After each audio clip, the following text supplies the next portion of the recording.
Hi, everyone. I am Peter Travers. This is Popcorn, where we tell you what's going on at the movies. And I saw a terrific movie right now called The Little Things. This is a movie about two cops played by, of all people, Denzel Washington and Rami Malek, in search of someone they think is a serial killer in 1990 Los Angeles.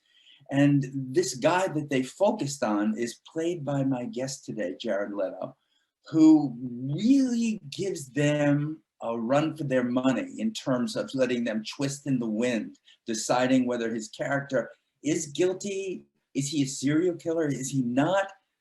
I've got to tell you, Jared, that this is one of my favorite performances of yours. It's like a classic kind of movie villain that we don't know if he's guilty of what he's accused of, but we know he's guilty of something. This guy is a definite strange character, but he has humor, he's playful, he's all those things that make you remember a character. So did you feel this when you first read the script?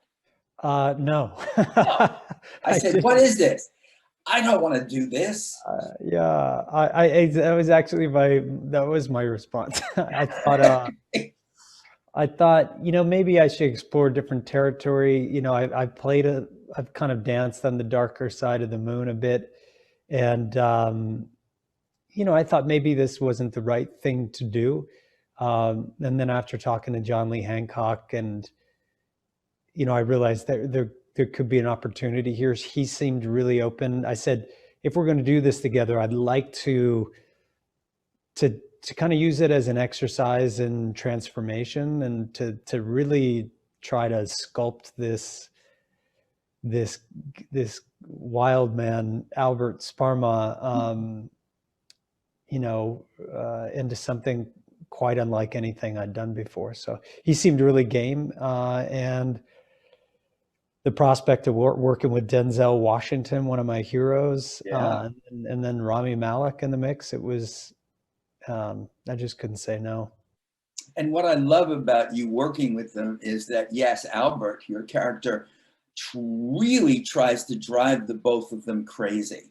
And with a kind of Zen deadpan that you have yourself, there's I don't want to say there's a little of you in Albert, but there's some of it in you. And Yeah, sure. I mean, you take parts of yourself, other people, experiences that you've had, and you kind of just build this collage.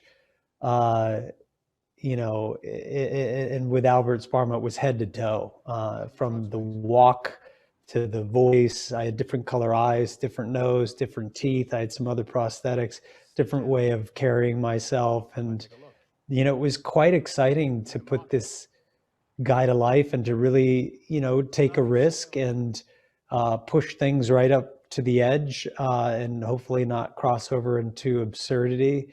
But yeah, he is a bit unwittingly, unknowingly Zen. And, he has the voice of like maybe a soothing yoga teacher or something. he does. There's one, I don't want to spoil any plot details, but there's one point where they've both taken you to the police station in LA. It's an interrogation room, and the phone rings, and Albert says, "Is that for me?" Quite innocently. It's that kind of thing that he's open to sort of any moment until he's ready to spring with something that will make Denzel crazy, Yeah. want me crazy. I mean, there's nothing more fun than, antagonizing the other characters in the film. And for Sparma, he uses that as a tool. He likes to keep people off balance, off center, and humor is one of the ways that he does it. And it was quite fun to show up on set and to bring all kinds of different ideas for ad libs and improv. And John Lee Hancock was amazing because, he was the writer as well, but incredibly generous with the opportunity to, improvise and ad lib. And he really just let me go to town. Well, you haven't worked with Denzel or Rami before, right? No. I hadn't, and I didn't know them either. And I mean, what was kind of fun as well is that we didn't do any rehearsal. Like for the interrogation scene you're talking about, that was the first scene with all three of us, and the first big scene. It was quite intense and intimidating, exciting. There was a lot of pressure. Um, and it was explosive on set. It was there were fireworks going off. It was really exciting to get in the ring with those guys. Everyone came prepared. I think we all knew there was an opportunity there, and we all took advantage of it. Well, you know, all of you have Oscars, so Yeah, nobody can ask you to do anything you don't want to do, right? You just hold that thing up. You can take it with you to yeah, set every day if you want. yeah. I mean, the I'm thing is hoping so nobody did that. substantial. You could certainly cause some damage with it. It is. Denzel Washington said the other day, trophies, they, it's like when you're a prize fighter, that the belt you won the last time is not going to help you this time in the ring. Mhm. And it's true, it's a beautiful thing to be acknowledged. And, winning the Oscar was, an unforgettable highlight of my life. And to share that with my family and my friends and supporters through my life was a really special thing. It doesn't help you when you're sitting opposite Denzel Washington and you've got to deliver. Uh, you can't pull your Oscar out and be like, "Oh, can I get another take, please?" You've got to do the work. You've got to show up and be prepared and be brave and take great risk. And this film, I had a really beautiful experience on it. I got to work with some, people that I really admired, and I felt their faith in me, and the all the mutual respect that we had for one another, and our and the process was really quite a wonderful thing. When you're making a movie, you got to be prepared, just as you say. You know, you might be able to joke around later, but you're doing it, and you have to be professional about doing it. Was there time on this set to just joke around and have fun? I saved all my joking for Albert Sparma and the ad libs. Like it's like you want to save all that humor. I always like jokes and humor. They're like an avocado. They only last so long before they turn brown. So you want to really focus and save that energy for when you're rolling. Denzel and I made a decision early on, kind of an unspoken decision, that we were going to stay really distant and not communicate. And that was really fun because when we did, it was really charged. Um, and I think that was helpful for both of us. And I just think the world of him. For me, he's my Brando, and he's just the best. When you're looking at the little things or thinking about playing Albert, is there a moment in this movie of you playing him that sticks with you personally? Because something in that moment, it doesn't have to be like, oh, this is my best scene, just that it spoke to you personally in playing it. Yeah, absolutely. Um, I remember the first time that I improvised with Denzel Washington, Mhm. which is quite intimidating to do. I mean, I have so much respect for him, but I thought it was appropriate for the character to, kind of live in that risky place. And Mhm. it's also how you get to the good stuff, I think, because not just improvisation with dialogue. Some it can be behavior, it can be a little change, But I remember the first time I went out on a limb with Denzel Washington, and he responded in a way that was, I said something, oh, I missed you, or we should go to Disneyland. I don't know. I said something ridiculous. At one point, I started singing uh, somewhere over the rainbow, somewhere over the rainbow to him. And but anyway, I remember the first time that, you know, I lobbed something out at him, and I thought, oh, he's the detective. And in the moment, you know, I was in Sparma's shoes. I was bracing myself for him to kind of reprimand me or something. You know, I was kind of throwing something antagonistically towards him, but he caught it and he smiled, and he was so sweet and charming to Sparma, complete opposite of what would be expected. And I thought, oh, wow, how genius is that? Because of course, Deke would empathize and try to build trust with Sparma.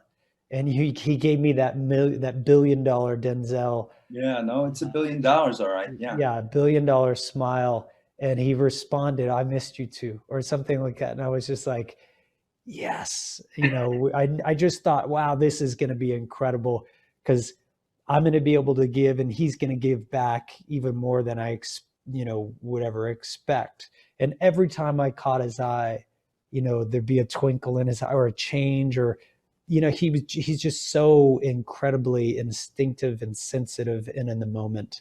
And that's where I want to live as well. So it was a great lesson. Well, you're very careful about the choices you make. You know, you just don't do a movie or two a year. You selectively do it. When you played the Joker in Suicide Squad, you had to know that there were other people that played that part before. Is that intimidating? I mean, I suppose it is in a way. It's like Shakespeare or something, you know. You're not the first to play Macbeth, and you're not going to be the last, but you know it's an opportunity and you want to take advantage of it. And you know, there are roles like that come up. I mean, I suppose in cinema, as cinema continues to kind of grow up, it's not that old, I guess, if you think about it. But there are some roles that seem to get interpreted over and over again. And you know, it's fun. It can be daunting, but it's also really fun and exciting. And it's great to step into the ring and try your best and take a swing at things. I have a film coming out called Morbius, which I'm really excited about. It's a Marvel character, but he's never been on screen before. So that was like kind of fun to do something for the first time. And it's very transformative, and kind of like taking a character study and putting it inside one of these big, huge, fun, action-filled, adventurous movies. Yeah, it sounds like you can't pigeonhole it. It's a vampire movie, but it's not. You know, it's more of a Jekyll and Hyde thing than anything. 'Cause I go from being like, you know, emaciated and on the, you know, on the brink of death, and to finding a cure. I play this kind of brilliant doctor, if I don't say so myself, but he's a scientist and a doctor, and he develops a cure for his disease and gets really strong, and you know, is excited, finds this cure, but then there's kind of something goes wrong. So I get to play this guy, and you know, monstrous and emaciated and kind of it's really interesting to jump all over the place like that. Are we going to see more of you as the Joker in Zack Snyder's new cut of Justice League? Well, you have to ask Zach about that. You know, I like, you know, I can't confirm or deny that any of that went down, but I do love Zack Snyder, and I love what he's done, and you know, big fan of his, and yeah, I mean, it's funny that you said, you know, I'm not the type of guy to make, you know, a couple movies a year, and I'm absolutely not. I mean, I think, you know, I took so much time off from movies. I think before Dallas Buyers Club, I almost, you know, 5 or 6 years. And, you know, there's a whole contingent of people that know my music, and then they kind of found out, wait, you're an actor. And then there were people that know me as an actor, find out I make music. And it kind of ebbs and flows, and some people enjoy both. But this year I'm actually making doing a couple of things, which is rare for me. But I'm actually most excited to see what I learn from it. You know, I heard, you know, Conor McGregor just took a loss the last night or the night before last. And, you know, he said right after the fight, he says, you know, he didn't use the word exposure, but he said, this is, you know, a large part of it is like exposure. You got to get in the ring. Haven't been in the ring for, you know, consistently. And that consistency is really important. You know, and I'm curious to see what that consistency is going to provide me as far as like, you know, lessons, education, and improvements as an actor. We always go out on this show with a little bit of a song. You gave me a little Somewhere Over the Rainbow, but what do you think? What kind of music is going on in Albert Sparrman's head? You know, living in 1990 in Los Angeles, what do you think is going on in there? Well, polka for sure. Polka. You know, underrated, but will definitely live forever. The polka. You know, and if you saw Albert dance, it would blow your mind. The way he shuffles across that can't floor. sing that now, and I don't know what polka song it actually is that you could give me a few bars of. Do you actually have? Oh, me? No. Well, no. We'd have to bring Sparrman back to life, and I'm not so sure. Well, then let's not do that. So just take us out in something that's musical, because that's part of you. That's part of who you are as an artist. I mean, I'm definitely not going to sing right now. I know it doesn't have to be a song. I'm just looking for this little bit of a melody of something. A little bit of a melody. Yeah. You did it last time, Jared. Did I? What did I? I don't think I did. Did I really? Because I'm quite shy when it comes down to just to singing like this. But do the second line of Over the Rainbow. I don't know it, but somewhere over the rainbow. That's how I kind of sang it as Sparma, like in that voice or something. So, hey, well, you've made me very happy. Making me sweat over here. Yeah, it's like, yeah, you're for making me sweat. Yeah, well, that's always good too. That happens. Anyway, my friend, I congratulate you on this. This is like really terrific work in a movie that I think everybody is going to see something other than they think they're seeing when they go in, which is the best compliment I could pay a movie. So stay healthy, stay strong. Thank you so much. I appreciate you having me, and you're a class act. It's always a pleasure. Appreciate it.